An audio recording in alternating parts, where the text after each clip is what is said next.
Hello friends, welcome to my channel visual art history माहीस। Friends, पिछले जो mock test मैंने कराया था उसमें मैंने बरोक शैली के बारे में बताया था। बरोक शैली प्रभाववाद के कुछ क्वेश्चंस बताए थे जिसको मैंने डिटेल में आपको आंसर देते वक्त उसमें कई चीज़ें आपको डाउट हो रही थी कि क्या ये कैसे बरोक शैली के साथ साथ यथार्थवाद कैसे चल रहा था। एक्चुअल में जो यथार्थवाद जो एक फुल फ्लेज में आया था वो तो गुस्ताव कुर्वे के कलाकृतियों के साथ आया था। मैं ये समझाना चाहती हूँ आपको कि बरोक शैली के साथ साथ यथार्थवाद कैसे चलता था। तो पहले कहा जा सकता है कि यथार्थवाद जो था बरोक में ही स्टार्ट हो गया था ना। तो जब बरोक शैली चलती रही उसके जस्ट आगे जब कैरेवेजियो आया तो वो यथार्थवादिता को अपने चित्रों में शामिल करना शुरू किया था। फिर उसके बाद जितने भी कलाकार आए वो यथार्थवादी, परंतु जो एक्चुअल में यथार्थवाद जो हमारे समकालीन कला की, जैसे समकालीन स्टार्ट हुआ प्रभाववाद से पहले ही यथार्थवाद आ चुका था। यथार्थवाद से पहले स्वच्छंदतावाद और रियलिज्म ये सब चीज़ें जो रियलिज्मवाद आना शुरू हो गया था। तो ये सब चीज़ें जो धीरे धीरे उन कलाओं में आ रही थी, पर एक जो वाद होता है वो क्लियर कट जब आया था, जो गुस्ताव कुर्वे ने सबसे पहली जो पेंटिंग बनाई थी उन्होंने स्टोन ब्रेकर्स, उससे लेके यथार्थवाद का शुरुआत हुआ था।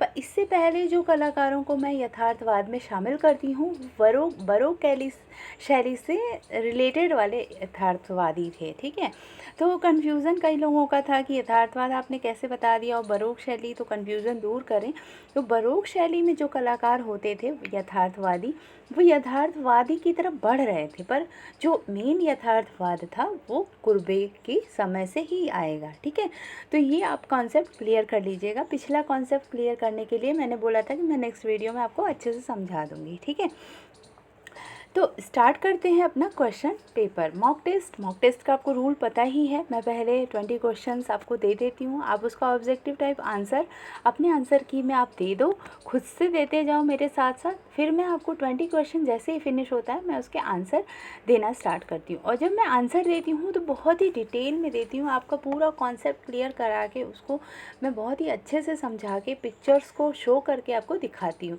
तो जो लोग मेरी वीडियो से नए हों वो सब्सक्राइब कर लें, और जो लोग जुड़े हों पहले से वो तो मेरे इन मॉक टेस्ट के बारे में जानते ही हैं। और मेरा मॉक टेस्ट जो है एक प्लेलिस्ट में है, आप किसी भी वीडियो के लिंक डिस्क्रिप्शन बॉक्स में जाके उस प्लेलिस्ट को ऑन कर सकते हैं। उस प्लेलिस्ट में आपके जितने भी मॉक टेस्ट मैं कराती जाऊंगी सारा मैं ऐड करती जाऊंगी। तो अभी तक के 11 मॉक टेस्ट हुए हैं, सारा एक प्लेलिस्ट में है। ठीक है, तो जो लोग नए हों, जो लोग नहीं देखे हों, वो वहाँ पे जाके क्लिक करके देख सकते हैं मेरे पिछले सारे मॉक टेस्ट। ठीक है, तो फ्रेंड्स स्टार्ट करते हैं क्वेश्चन फर्स्ट। अभी मैं किसी भी क्वेश्चन का आंसर नहीं दूंगी, आपको बस देते जाना है। ठीक है, द नाइट वॉच नामक चित्र किस कलाकार का है? रेम्ब्रा, कोमिय, पिसारो, डोमिए या एडवर्ड मोने? सेकंड क्वेश्चन है द मिल्क मेड नामक चित्र किस कलाकार का है? रेम्ब्रा, जोन्स वर्मीर, डोमी, एडवर्ड मोने? Question number third, group portrait of an unknown family और कंपनी नामक चित्र किस कलाकार का है? रेम्ब्रा, जोन्स वर्मीर, डोमी या पीटर हुक का है? रियलिज्म यथार्थवाद का प्रणेता किस कलाकार को कहा जाता है? Rembrandt, Johannes Vermeer, Gustave Courbet या पीटर द हुक को? द मीटिंग नामक चित्र किस कलाकार का है? Rembrandt, Johannes Vermeer, Gustave Courbet, Pieter de Hooch? The stone breakers नामक चित्र किस कलाकार का है? 6 नंबर है ये। Rembrandt, Johannes Vermeer, Gustave Courbet, Pieter de Hooch? क्रम से लगाना है आपको। आप ABCD लिख लीजिएगा, जैसे अगर B फर्स्ट है तो BCDA ऐसे करके आप लिख लीजिएगा, है ना। क्रम से लगाएं। जोन्स वर्मीर, इनकी मैं डेट ऑफ बर्थ से आपको डिटेल जब आंसर की दूंगी तो बता दूंगी कि क्यों इसको क्रम से क्यों लगाना। ऐसे क्वेश्चंस ही आते हैं आपके नेट JRF में। ठीक है, Johannes Vermeer, Jacob van Ruisdael, Paul Pieter de Hooch? 8th question, François Duquesnoy का दूसरा नाम क्या था? Il Fiammingo, Jacob van Ruisdael, Paul Pieter या Pieter de Hooch. François Duquesnoy किस शैली के कलाकार थे? पुनरुत्थानवादी थे, रोमांसवादी थे या बरोक, सॉरी यहाँ बरोक होना चाहिए था, बरोक या प्रभाववादी। सेंट सुसैना नामक मूर्ति किस कलाकार की है? जेरेको, ब्रॉग, फ्रांसिया ड्यूक्सनॉय या इनमें से कोई नहीं।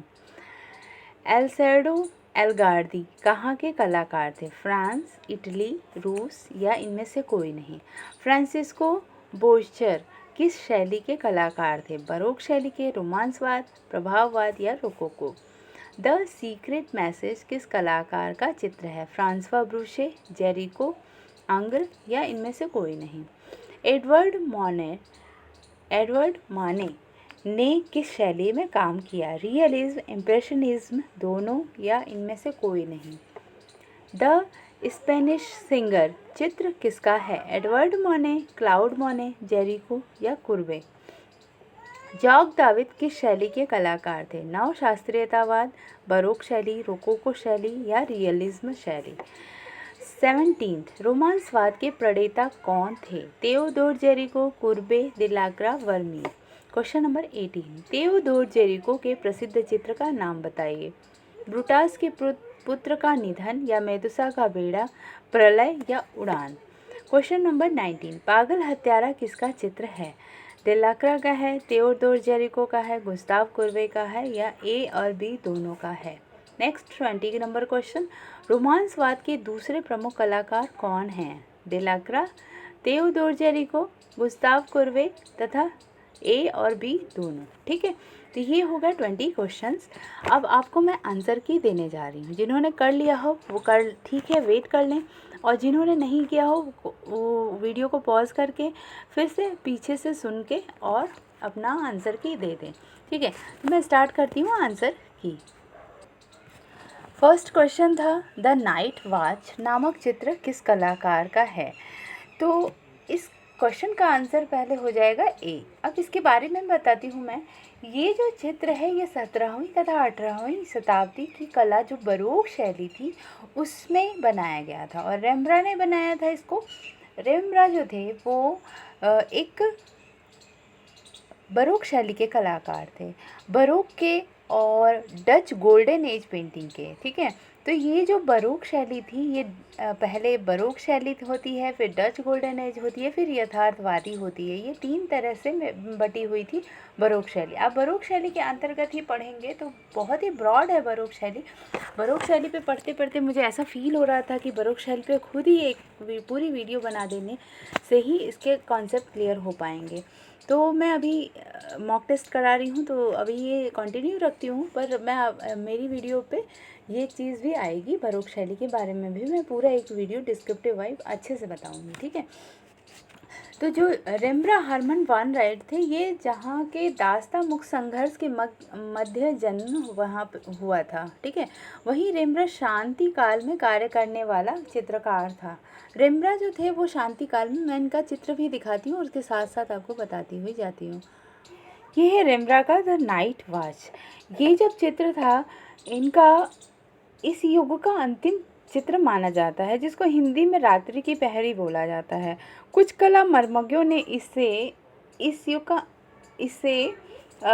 एक रात का चित्र माना था। ठीक है, दृश्य चित्र माना था, और ये जो था ये 14 बाई 12 फीट कैनवस पर कैप्टन काक के सैनिक टुकड़ी चित्र की गई है। इस चित्र का प्रत्येक विवरण बारीकी से दिखाया गया है और प्रकाश तथा छाया के समस्त सोच विचार कर लगाया गया है। यहाँ तक कि वर्ण वैपरीत्य के भी अनेक प्रयोग करने के उपरांत विशेष प्रभाव उत्पन्न किए गए हैं। चित्र में केंद्र में कैप्टन है और अन्य 15 व्यक्ति आगे पीछे तथा उनके आसपास अंकित किए गए हैं। रेम्ब्रा ने इस चित्र में अंकित सभी व्यक्तियों से $500 लिए थे, किंतु बन जाने पर उन्होंने शिकायत की कि किसी का चेहरा अंधकार में है, किसी को आगे करके नहीं दिखाया गया है, प्रदान किया गया है, तो किसी को पीछे अंकित करके महत्वहीन कर दिया गया है। किसी की ऐसी ही एक पहचान में नहीं आती है। वास्तव में यह व्यक्ति का अंकन ग्रुप पोर्ट्रेट न का दृश्य का अंकन हो गया। ठीक है, ग्रुप पोर्ट्रेट उन्होंने, जैसे अब रिम्ब्रांड ने तो $500 लिए सबसे कि उनके पोर्ट्रेट बनाएंगे, पर इस तरीके से किसी का पोर्ट्रेट ना होते हुए एक ग्रुप का दृश्य चित्र हो गया, तो वहाँ पे लोगों ने उसका कंप्लेन कर दिया। ठीक है, तो इस तरीके से इस चित्र का जो वो था, कहानी थी इस चित्र के ऊपर, वो इस तरीके से थी। एक मैंने ये चित्र लिया है, ये देखा 1642 में बनी थी, ये 1642 में बनी थी। ठीक है, बरोक पेंटिंग, यहाँ पे आप साफ साफ देख सकते हो, baroque painting Dutch golden age painting में ये आती है, ये वाला चित्र। इसका डायमेंशन था 363 सेंटीमीटर टू 437 सेंटीमीटर। अभी ये एम्स्टर्डम म्यूजियम में रखी हुई है। ठीक है,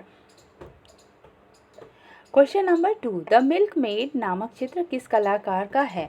जो द मिल्क मेड था, ये जॉन वर्मीर का चित्र था। ठीक है, John Vermeer, right answer is B, John Vermeer. John Vermeer ने 1657 टू 1658 1 ईयर लग गए थे इनको बनाने में।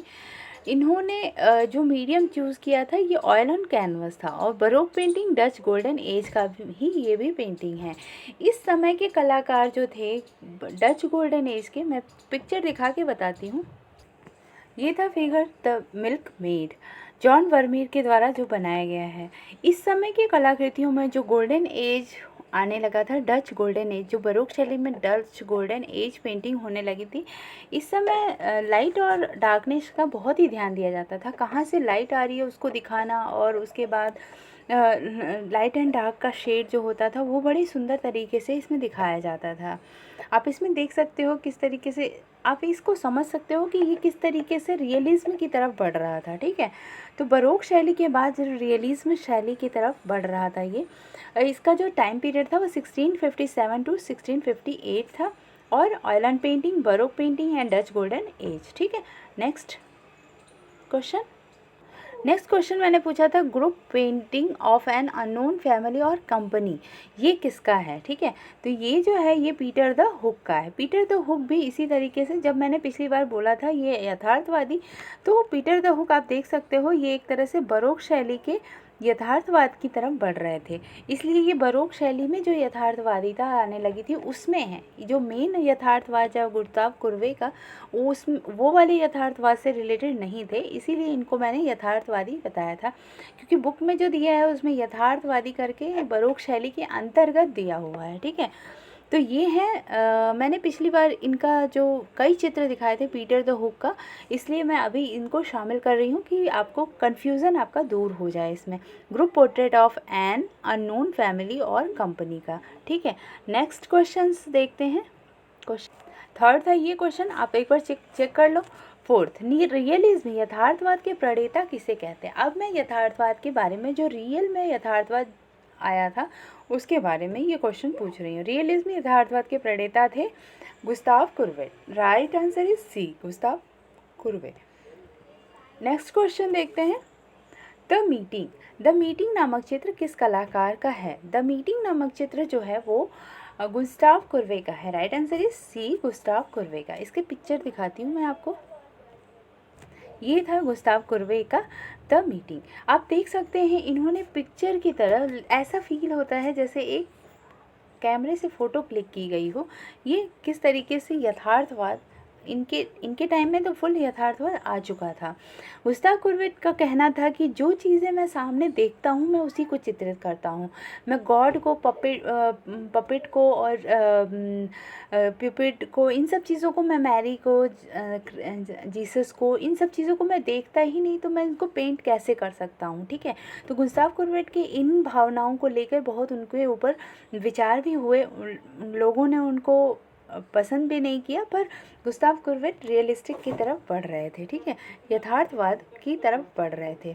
द मीटिंग हो गया ये क्वेश्चन। नेक्स्ट क्वेश्चन देखते हैं, क्वेश्चन नंबर 5। क्वेश्चन नंबर 6 था, द स्टोन ब्रेकर्स नामक चित्र किस कलाकार का है? तो ये चित्र भी गुस्ताव कुर्वे का है। मैंने इसलिए शामिल किया है कि आपको अच्छे से इसका समझ में आ जाए। और जो ये स्टोन ब्रेकर्स था वो गुस्ताव कुर्वे का रियलिज्म मीन्स आपके यथार्थवाद का फर्स्ट पेंटिंग माना गया था। स्टोन ब्रेकर्स इनका एक था, स्टूडियो का भी चित्र था, इन्होंने बनाया था, वो भी रियलिस्टिक के ऊपर था। तो मैं इसका चित्र दिखाती हूँ। ये है गुस्ताव कुर्वे का स्टोन ब्रेकर्स। आप देख सकते हैं किस तरीके से इन्होंने स्टोन को भी बिल्कुल क्लियर तरीके से दिखाया है। एक शाम होते हुए का चित्र है ये। इधर जो प्रकाश आ रही है ऐसा लग रहा है कि पहाड़ पे थोड़ा थोड़ा सन है और यहाँ पे पूरा अंधेरा हो चुका है। यहाँ पे फिर थोड़ी सी लाइट दिखाया है इन्होंने। और जो स्टोन्स हैं ये भी बहुत ही सुंदर है दिखाया है। कपड़े के फोल्ड्स भी बड़े सुंदर तरीके से इन्होंने दिखाया है। तो ये था इनका बहुत ही फेमस चित्र था स्टोन ब्रेकर्स गुस्ताव कुर्वे का। ठीक है, नेक्स्ट क्वेश्चन देखते हैं। ये क्वेश्चन था 7th, क्रम से लगाना था इसको। ठीक है, तो मैंने पूछा था John Vermeer, Jacob van Ruisdael, Paul Peter, Pieter de Hooch, किसने इसको सही से लगाया ये एक बार चेक कर लें। तो जॉन वर्मीर का जो टाइम पीरियड था वो 1632 था। ठीक है, 1632।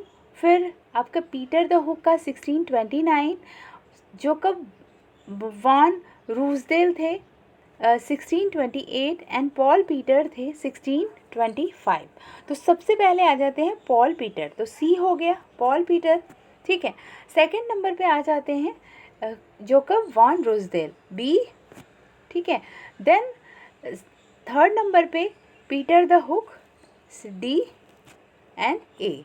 तो जिन्होंने ये लगाया हो सी बी डी ए वो राइट आंसर है। ठीक है, ये सारे जो चारों आर्टिस्ट हैं ये डच पेंटर थे। ठीक है, बरोक शैली के, डच गोल्डन एज के, हॉलैंड के ये डच पेंटर थे। ठीक है, जॉन वर्मीर एक डच कलाकार थे और डच गोल्डन बरोक एज के थे। ठीक है, जो मैंने बरोक एज का डच गोल्डन एज जो रियलिज्म की तरफ बढ़ रहा था वो वाले के, ये सारे कलाकारों को मैंने इसमें शामिल कर दिया। इससे आपको नाम याद करने में प्रॉब्लम नहीं होगी। ठीक है, नेक्स्ट क्वेश्चन है फ्रांसिया ड्यूकेन्स्नाय, हिंदी और इंग्लिश आप देख लेना, का दूसरा नाम क्या है? इनको दूसरे नाम से बुलाया जाता था। उनका दूसरा नाम इस तरह इल फ्लेमिंगो से, ए राइट आंसर हो जाएगा इसका, इल फ्लेमिंगो। इनका जो डेट ऑफ बर्थ थी 1643 थी, 1643 थी, और इनका जो मृत्यु हुई थी 1597 में। ठीक है, नेक्स्ट 1597 में इनका जन्म था और डेथ था 1643, गलत मैंने बता दिया। नेक्स्ट क्वेश्चन, फ्रांसिया ड्यूकेन्स्नाय किस शैली के कलाकार थे? तो ये कलाकार नहीं थे, ये मूर्तिकार थे। ये बरोक शैली के, सी कर देंगे, बरोक यहाँ बरोक होगा, बरोक शैली के मूर्तिकार थे। ये एक मूर्तिकार थे फ्रांसिया ड्यूकेन्स्नाय का। इनका नेक्स्ट क्वेश्चन है सेंट सुसैना नामक मूर्ति शिल्प किसकी है? ठीक है, नेक्स्ट है सेंट सुसन्ना नामक मूर्ति किस कलाकार की है? तो ये हो गया इसका सी, फ्रांस ड्यूकेन्स्नाय। ठीक है, इनका मैं चित्र मूर्ति दिखाती हूँ आपको। ये है सेंट सुसन्ना, इनका ये मूर्ति शिल्प है। ये मार्बल में बना हुआ है, ये मार्बल में पूरी तरह से बना हुआ है। एक इन्होंने इस तरीके से पैनल टाइप बनाया हुआ है जिसमें सेंट को खड़े किए हुए दिखाया, सेंट सुसन्ना को खड़े हुए दिखाया है। यह मूर्ति सिर्फ 1629 से 1633 में बनी थी, मीन्स इसको 4 इयर्स लग गए थे बनाने में, 29 to 33। ये मार्बल में बना है और Santa Maria di Loreto Rome में इसका संग्रह किया गया है। इसको ड्यूकेन्स्नाय मैनरिया एरिका would influence John Joachim Volkmann, ये जॉन जोकिम वॉल्कमैन से इन्फ्लुएंसड थे और ये न्यू क्लासिज्म की मूवमेंट की तरफ बढ़ रहे थे। न्यू क्लासिसिज्म मूवमेंट था जो कि नव शास्त्रीयतावाद कहा जाता है, उसकी तरफ ये बढ़ रहे थे। इनके चित्रों में जो कपड़ों के वेव्स हैं नीचे की तरफ जाते हुए, पैरों के सुसन्ना की आकृति में पैरों के भार की स्थिति की मुद्रा शास्त्रीय है। गुरुत्वाकर्षण के नियम के अनुसार वस्त्र की सिकुड़ने जो है वो नीचे की तरफ गिर रही हैं, उनको मूर्ति के मनोभाव के अनुसार विकृति नहीं किया है। उन्होंने जो भाव दिखाया है उसमें कहीं भी विकृति नहीं है, बिल्कुल रियलिस्टिक इन्होंने काम किया है। तो न्यू शास्त्रीयतावाद की तरफ ये बढ़ रहे थे। आपको ये चीज़ें जानना होगा कि फ्रांसिस्कोन्स डिक्योंसन जो थे वो न्यू शास्त्रीयतावाद की तरफ बढ़ रहे थे। ठीक है, ये थे तो बरोक शैली के कलाकार, पर इन्होंने इस मूर्ति में बिल्कुल न्यू क्लासिसिज्म का अनुभव देना स्टार्ट कर दिया था, मीन्स स्टार्ट हो गया था न्यू क्लासिसिज्म। ठीक है, नेक्स्ट क्वेश्चन देखते हैं। एल्सांद्रो एलगर्दी, ठीक है, एल्सांद्रो एलगर्दी कहाँ के कलाकार थे? ये थे इटालियन मूर्तिकार। ठीक है, इटालियन, बी राइट आंसर हो जाएगा। इनका जन्म 1595 से 1602 के बीच में अनुमान लगाया जाता है, मीन्स एकदम एग्जैक्ट करेक्ट इनको नहीं पता है, बट 1595 टू 1602 के बीच में माना जाता है। उनकी मृत्यु हुई थी 1654 में, 1654 में इनकी डेथ हुई थी। ये बोलोना के थे और रोम में आकर वेरनिनी की शैली की प्रतिद्वंदिता में बेलो रिज अकेडमी की शास्त्रीय शैली में कार्य करने लगे थे। अलगर्दी क्या थी? शास्त्रीयता का पक्षधर होते हुए भी आकृति तथा धरातल के पदार्थ के लोच गुण के प्रभाव की बरोक अनुभूति को नहीं रोक सके।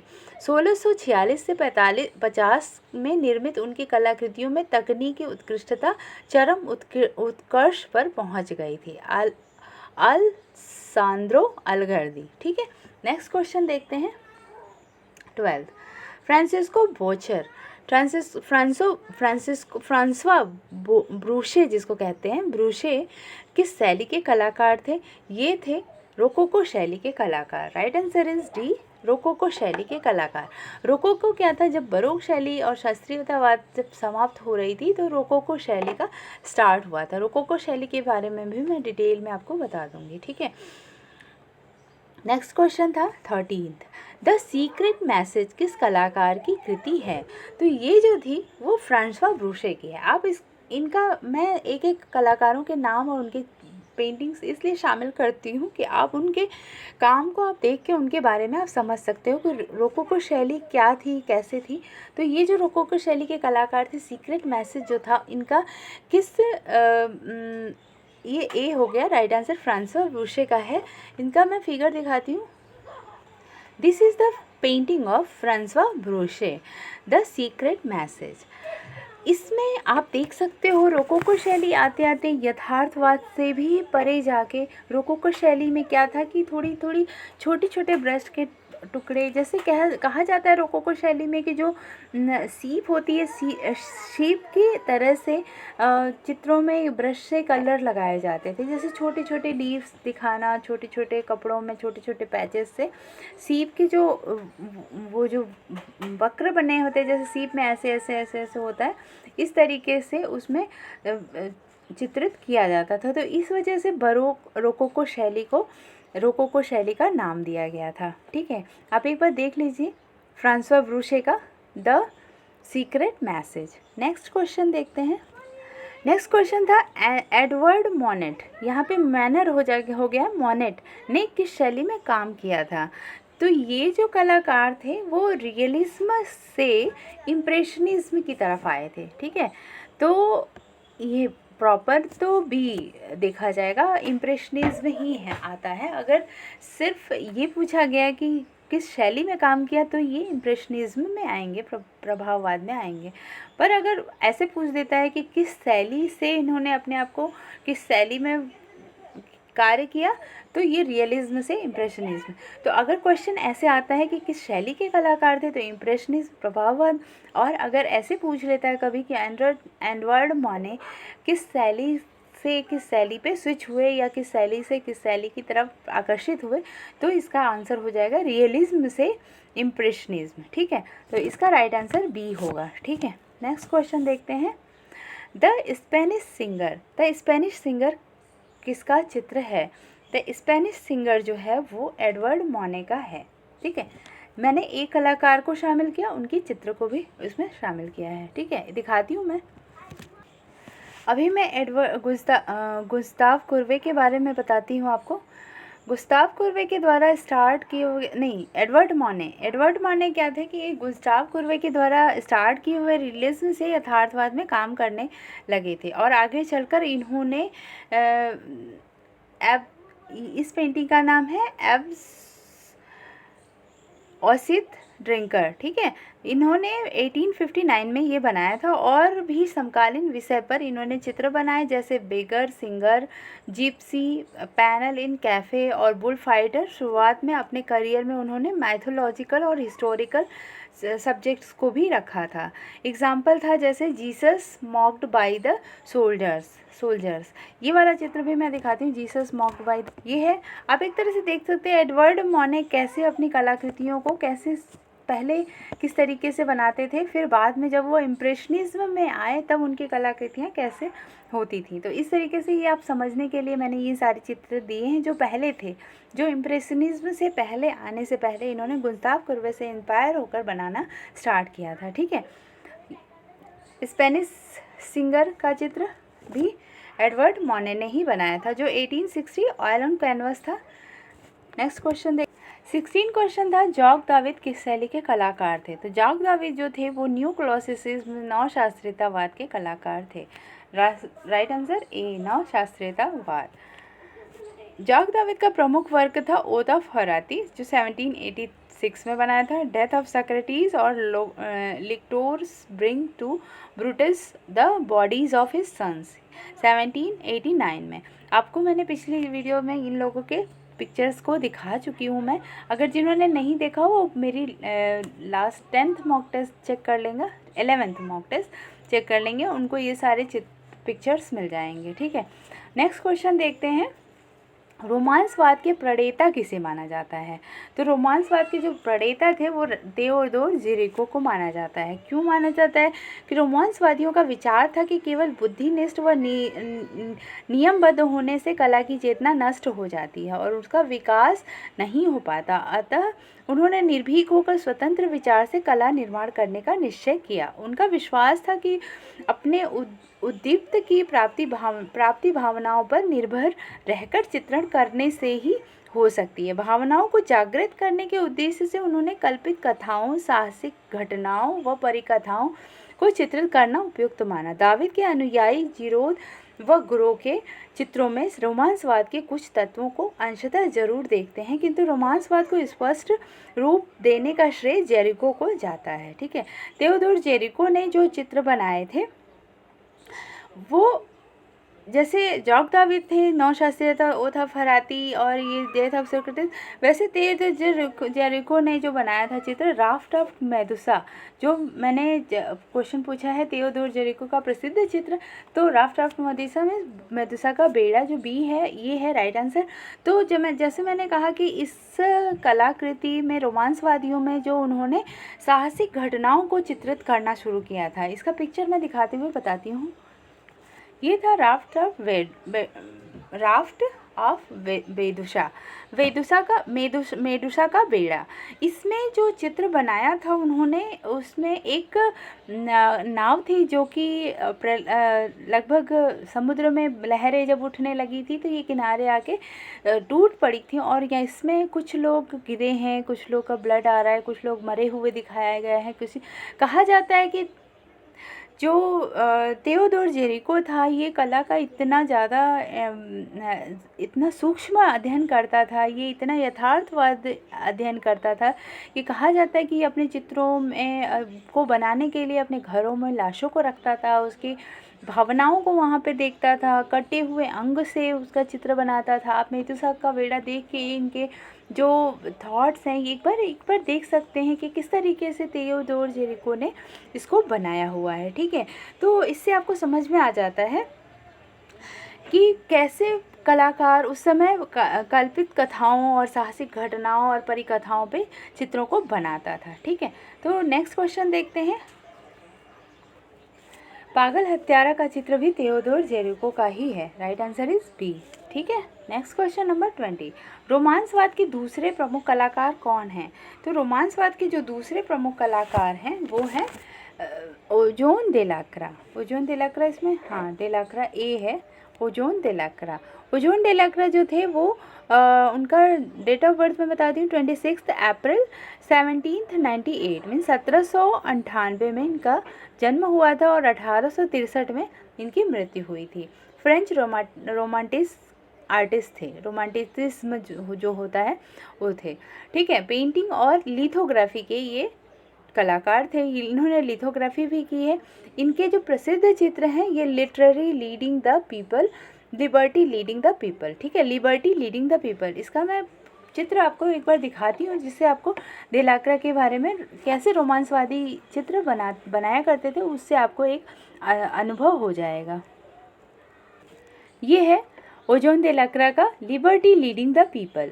आप एक बार देख सकते हैं, जैसे मेदुसा का बेड़ा में भी लोगों को मरे गिरे हुए, ब्लड आते हुए और ऐसे चित्र दिखाया है, वैसे ही ये भी कलाकार इन्होंने भी, ओजोन डेलाक्रा ने भी वैसे ही चित्रों को चित्रित करने का पूरा प्रयास किया है। ठीक है, तो इस तरीके से आप देख सकते हो कि किस तरीके से रोमांसवाद तक आगे हम बढ़ आए हैं। अभी हम जब नेक्स्ट मॉक टेस्ट करेंगे वो हमारा पूरी तरह से मॉडर्न की तरफ आ चुका रहेगा। हमारा जो कंटेम्प्रेरी वेस्टर्न आर्ट आ गया है उससे हम बात करेंगे। जैसे आपका प्रभाववाद हो गया, घनवाद हो गया, दादावाद, ये सारा आपका बिल्कुल समकालीन कला जो कंटेम्प्रेरी वेस्टर्न आर्ट चलेगा वो आ जाएगा। तो एक तरह से आप कॉन्सेप्ट आपका क्लियर अगर होता जा रहा होगा, मेरी वीडियो से कुछ हेल्प मिल रही होगी, तो मुझे लगता है कि मेरे लिए बहुत बड़ी बात होगी। क्योंकि जब मैंने इसको स्टार्ट किया सौंदर्य शास्त्र से कुछ चित्र जैसे आए तो मैं उसको उत्तर पुनरुत्थान काल से स्टार्ट कर दी।